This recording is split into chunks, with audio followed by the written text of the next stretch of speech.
Welcome to another episode of Resetology, where conversations revolve around changing from the inside out.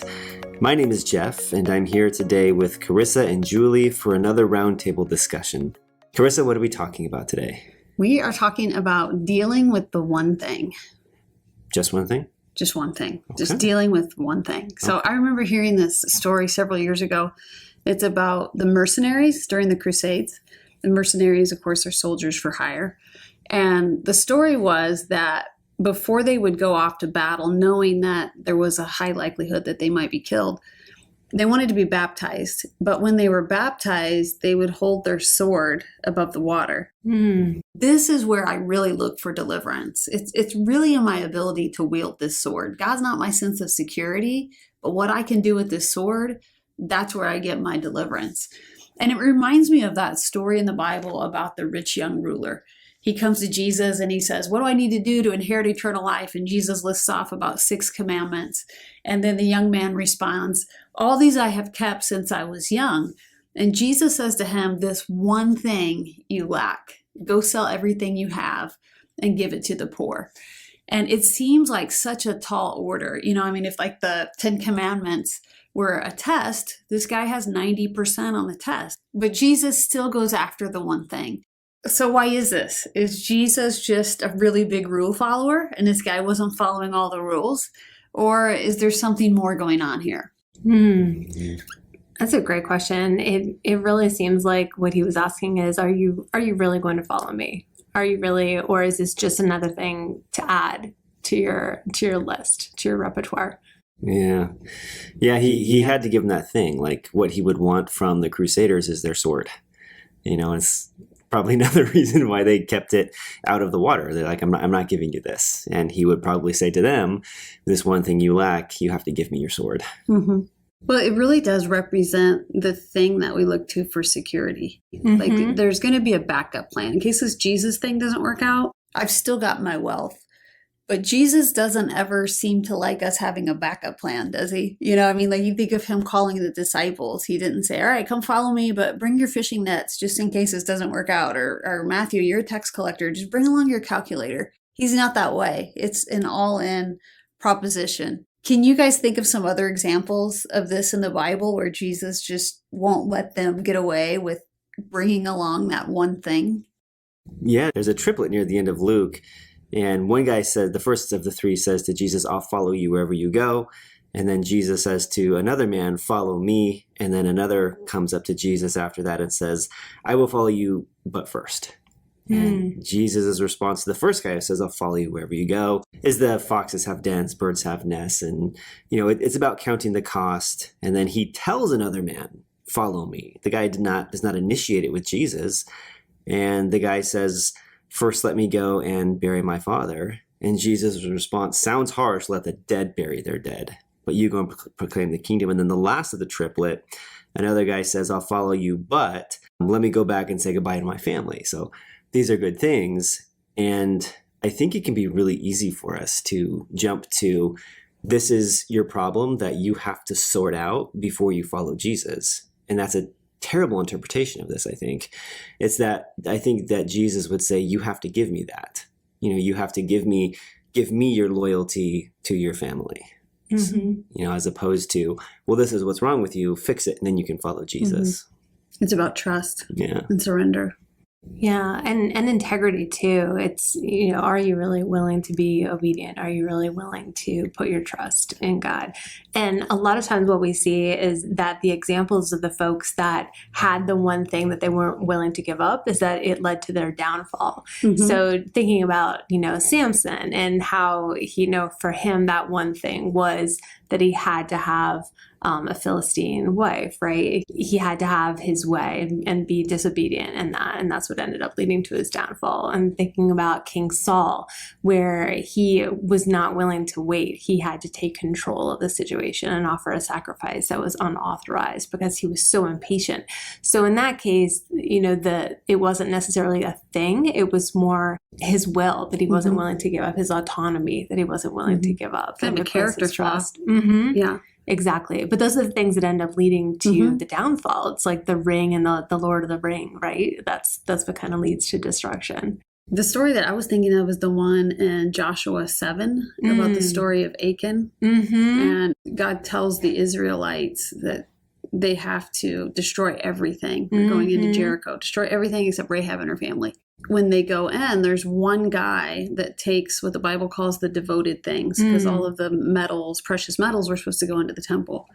And this one guy takes devoted things and he hides them in his tent. And so they go out to go to battle, and they actually sent in a small army because they this should be easy.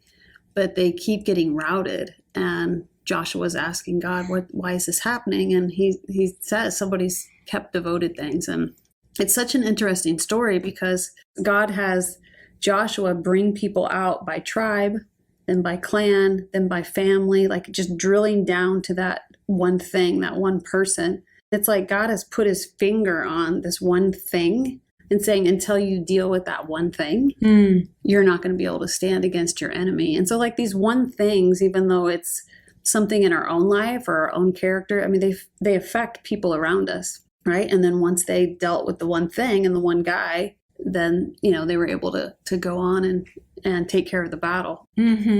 And so we can see here in the story of Achan that just somebody not dealing with their one thing and not coming clean, it brought a whole nation to their knees. They all had to halt and stop, and they lost lives in the battle because of one person. And it always reminds me of the story in the New Testament with Ananias and Sapphira in Acts chapter 5.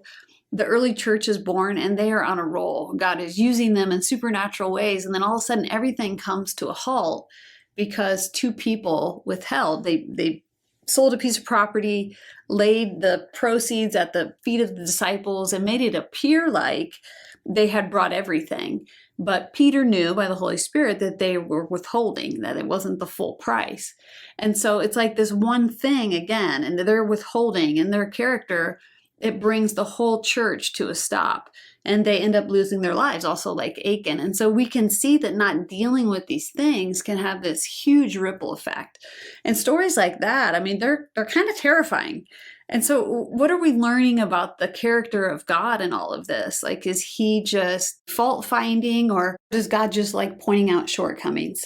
I don't think that's a really good view of God, so much as he's not pointing out a shortcoming so much as he's letting us know what we need to do to get closer to him and to have more of him. When we give him more of us, he gives us more of himself. And so that's ultimately, that's what you do when you love somebody. You want more of them and you want to give them more of yourself. But we've got these one things that stand in the way. Yeah. I think he also wants us to examine our own hearts. I think that that's the most important thing to him more than anything, so that, we have discernment. We know that we're hearing from him. We know that we're following him. We need to be aware of those things that can be our downfall. I heard a great quote this week. Actually, Tim Alberta, the author, was being interviewed, and he was talking about deconstruction and the whole, the trend around deconstruction and people deconstructing their faith. And he said, we're always supposed to be deconstructing. We're always supposed to be examining our own hearts to figure out, are we on the right path? Is there anything that is contrary to God's heart, that's in our heart, that we need to get rid of? That's an examination that we constantly need to be doing. And I think that's what God would have us do before those one things become strongholds in our heart, that end up blinding us to, while they're still small, to have that examination and to offer those things to him. When you think about the whole metaphor throughout the Bible of Christ and his bride, which is us, like this marriage, and Jeff and I have done a little bit of premarital counseling. I know you and your husband, Jerry, have. But you're really looking for like the things that are going to be an issue.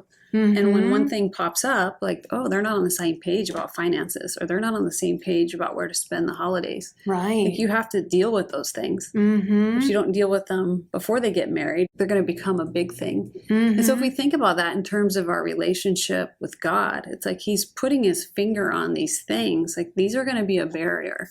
Between me and you, and he's wanting us to trust him and to deal with those things so that we can have the intimacy. And that's what we're doing as premarital counselors, right? It's like, we don't want this thing to stand in the way of your intimacy. And I kind of feel like that's God's heart on putting his finger on the one thing. Yeah.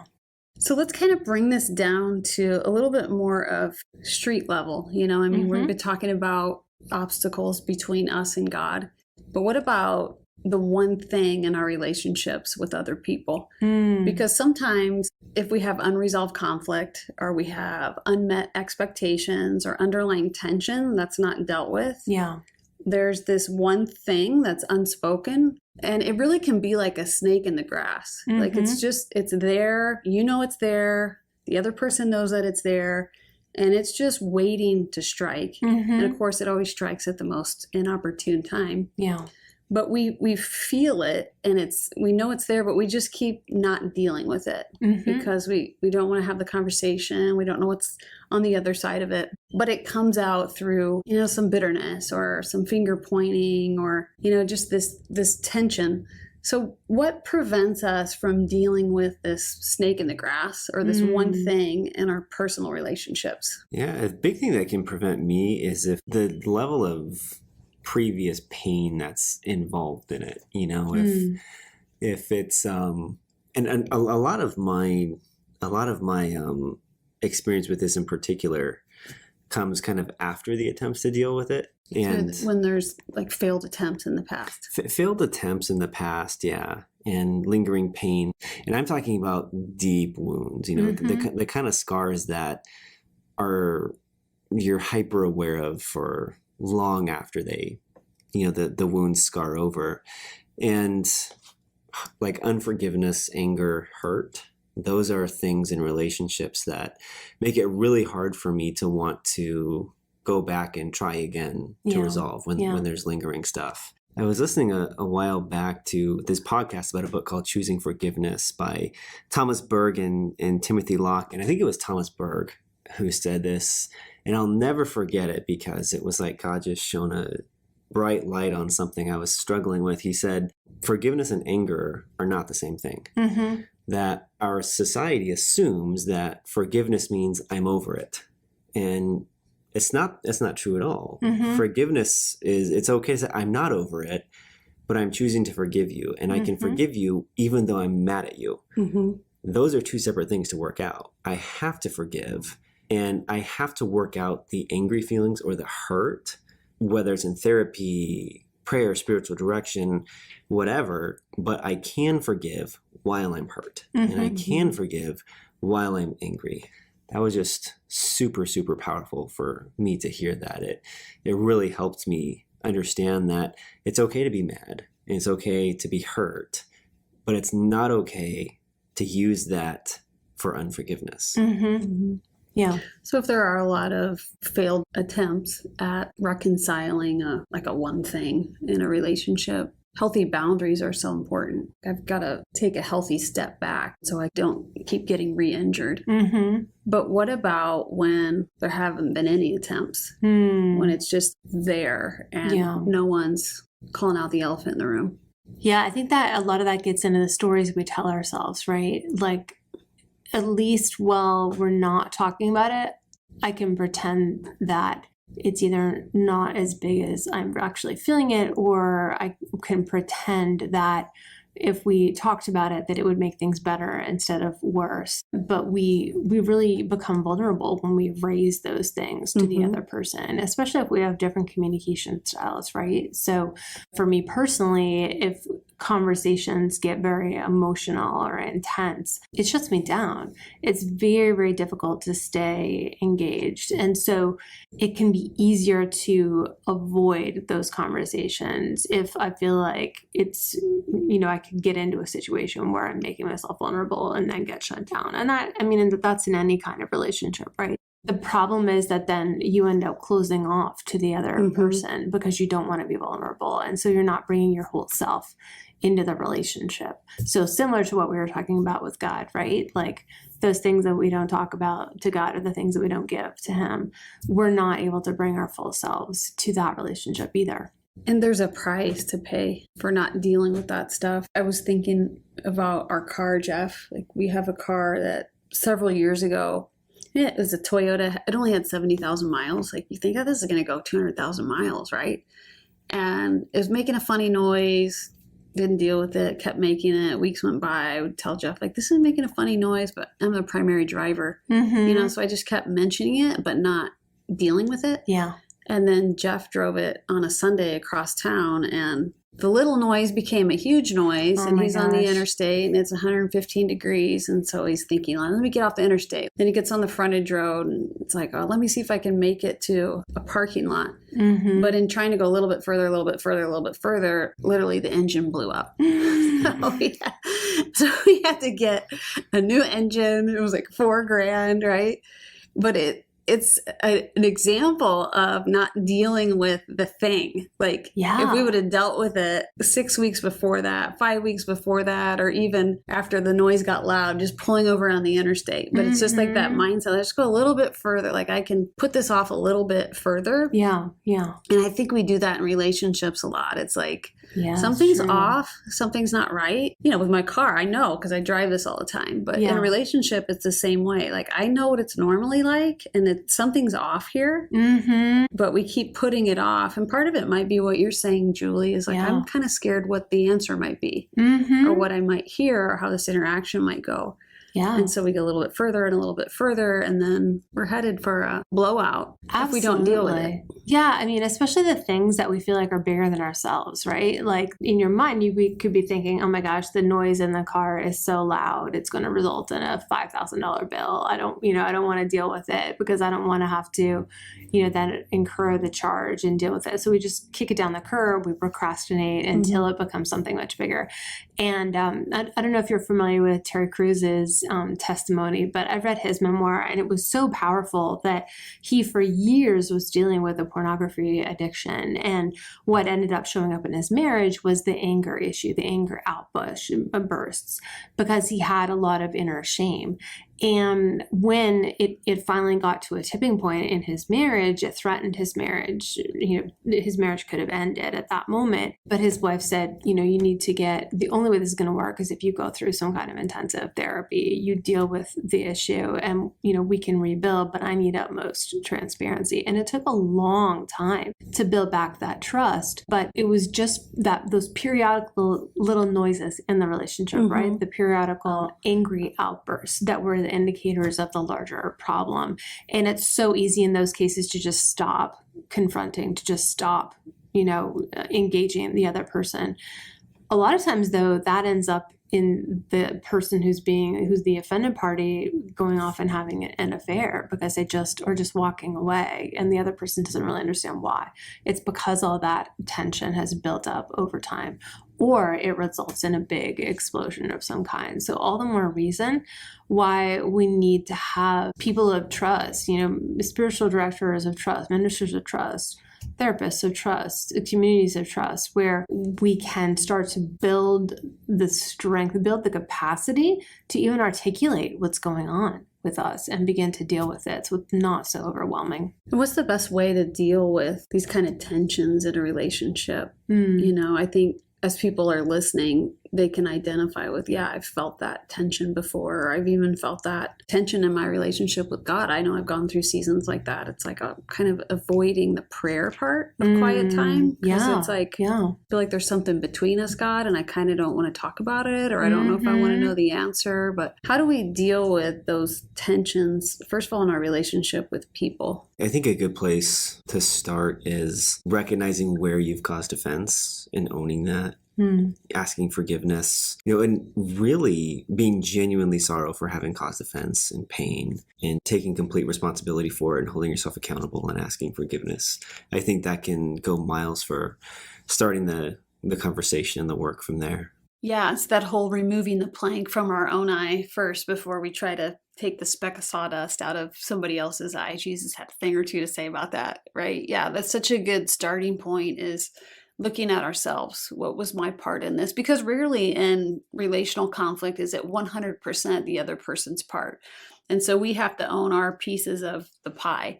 And that's really a great way to lead a conversation, is starting by owning your part and asking for forgiveness for that. And that really opens up the door to a healthy conversation. What do you think, Julie? I think also taking steps towards building trust. Sometimes we need to go through the motions to build the muscle to be able to have harder conversations. We need to practice with the easier conversations to be able to get to the harder conversations. I think that's why there's a resurgence of people getting into liturgical prayer and using, some of the ancient prayer guides and things, or even just Psalms, even just praying the Psalms, because sometimes we need to borrow someone else's vocabulary to prime the pump, to be able to offer up more spontaneous prayer on our own. We need to build those muscles. We need to, just build the motions until we're able to be more expressive. And God has such a powerful way of tapping into what's really bothering us if we just give him that time and that space. And I'm thinking as you're talking, Julie, we have some great resources for this on our website. So I'm actually going to stick those in the show notes for today.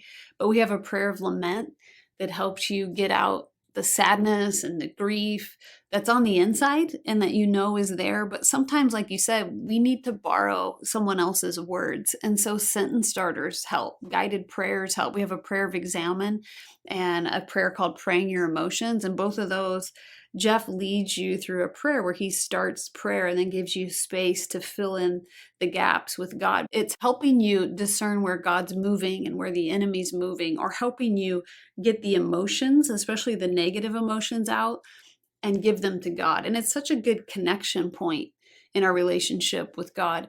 And then as far as our relationship with people, we've been talking about dealing with the one thing. There's a document that we'll include in the show notes called Brave Conversations. And it really guides you through how to have a difficult conversations, things like connect with the heart. And then there's sentence starters, stating the problem, owning your part. We talked a little bit about that today. I should have come to you sooner. Please forgive me. Here's my part. I apologize. And then hearing their side. And so there's just a whole structure to it. Not that a conversation is going to go step by step like the document, but there's great things to think through and to kind of walk through that conversation in your mind, or walk through it with somebody else before you have the actual conversation. But borrowing someone else's words really, really is helpful. So I'm so glad that you made that point. Well, any final thoughts on this? I think just talking this through it's really challenging, and it's a great reminder we constantly need to be looking for what are those one things in our relationships, whether with God or with the people closest to us. And I think even talking about the one thing in our relationship with people, to me, it gives greater insight into why God and Jesus made a big deal about one things. He wants to deal with the one thing because he wants greater intimacy. Thank you for listening. We hope this message encouraged you. For additional resources or information on our upcoming events, head to resetministries.us. That's resetministries.us.